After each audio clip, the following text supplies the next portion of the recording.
1939-1951, la guerre et le gouvernement travailliste d'après-guerre. La Seconde Guerre mondiale et ses conséquences immédiates. La Seconde Guerre mondiale a profondément transformé la société britannique, laissant des conséquences économiques, politiques et sociales majeures.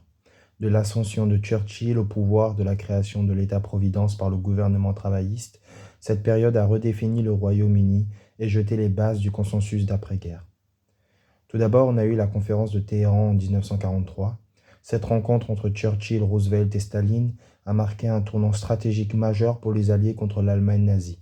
Elle a souligné la nécessité d'une collaboration internationale pour façonner l'ordre d'après-guerre, influençant également la politique britannique intérieure. Ensuite, il y a l'impact de la Seconde Guerre mondiale sur la société britannique. La guerre a transformé les tissus de social britannique. Elle a exigé unité et sacrifices partagés, donnant naissance à ce que l'on appelle la guerre du peuple, the People's War. Le rationnement, les évacuations comme l'opération Pied Piper et la mobilisation massive ont renforcé le sentiment des responsabilités collectives. Le Blitz et la bataille d'Angleterre ont également ravivé la fierté nationale et les valeurs démocratiques britanniques. L'ascension de Winston Churchill au pouvoir. La montée de Churchill a été marquée par des changements d'allégeance politique et des controverses personnelles. D'abord député conservateur, il a rejoint les libéraux en 1904 avant de retourner chez les conservateurs en 1924. Sa carrière a connu des réussites en matière de réforme sociale, mais aussi des échecs comme celui de la campagne de Gallipoli pendant la Première Guerre mondiale. Devenir Premier ministre. En 1940, Churchill est apparu comme le leader naturel en temps de crise, les politiques d'apaisement de Baldwin et Chamberlain, culminant avec l'accord de Munich et l'invention de la Pologne, ont discrédité le leadership conservateur. Après l'échec de la campagne de Norvège, Chamberlain a démissionné et Churchill a pris la tête d'un gouvernement de coalition en mai 1940. Churchill en tant que chef de guerre. Alors Churchill a inspiré la nation par sa rhétorique et sa détermination. Des événements tels que l'évacuation de Dunkerque, le Blitz et la bataille d'Angleterre sont devenus symboles de la résistance nationale et la résilience nationale. Le miracle de Dunkerque. Entre le 26 mai et le 4 juin 1940, l'opération a permis de sauver environ 338 000 soldats britanniques et français grâce à la mobilisation de quelques 700 navires civils. Cet exploit a renforcé le moral national. Le Blitz et l'esprit britannique. Les bombardements aériens des grandes villes de Loftwall ont causé des destructions massives, mais ont également renforcé l'image du Royaume-Uni comme défenseur des valeurs démocratiques.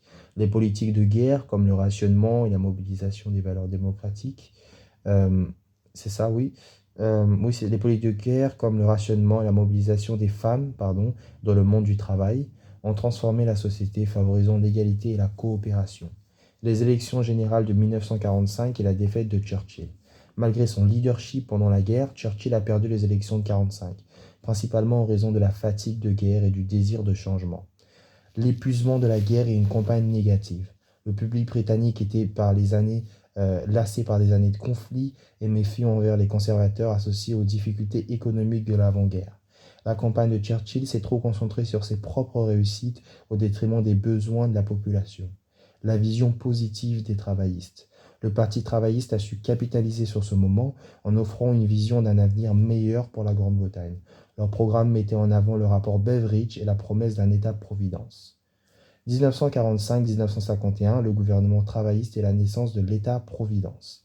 Le gouvernement travailliste, dirigé par Clement Attlee, a mis en œuvre des réformes majeures qui ont transformé le pays. Le rapport de Beveridge, publié en 1942, ce rapport a identifié 5 grands maux: la misère, la maladie, l'ignorance, l'insalubrité et le chômage. Ces recommandations basées sur l'assurance universelle et un système centralisé de protection sociale sont devenues le socle de l'État-providence. Alors, la nationalisation et les politiques économiques. Les travaillistes, maintenant en place, ont nationalisé des secteurs clés tels que le charbon, l'électricité, 1946 pour le charbon, 1947 pour l'électricité, et le chemin de fer, 1948, dans le but de moderniser et de stabiliser l'économie. Les chanceliers de l'échiquier, Hugh Dalton et Stafford Cripps, ont mis en œuvre des politiques d'austérité et ont encouragé les exportations soutenues par le plan Marshall.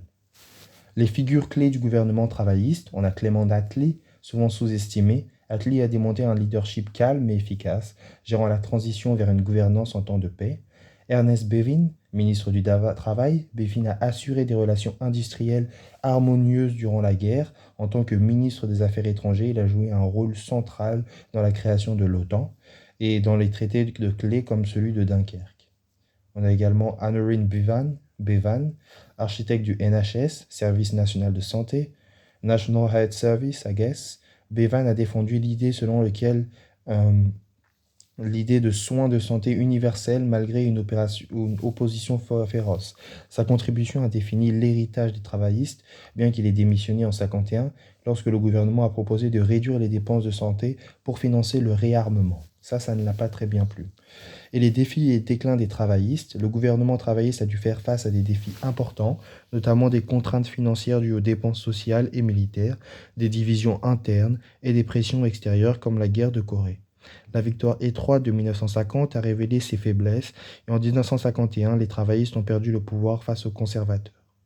En conclusion, ce fut une ère de consensus. Les réformes travaillistes ont établi un nouveau consensus sur le rôle de l'État et la société. Bien que les conservateurs soient revenus au pouvoir, ils ont largement conservé les politiques de l'État-providence, reflétant l'attrait durable des acquis d'après-guerre. La Grande-Bretagne était entrée dans une nouvelle ère, façonnée par les sacrifices et les aspirations collectives de guerre.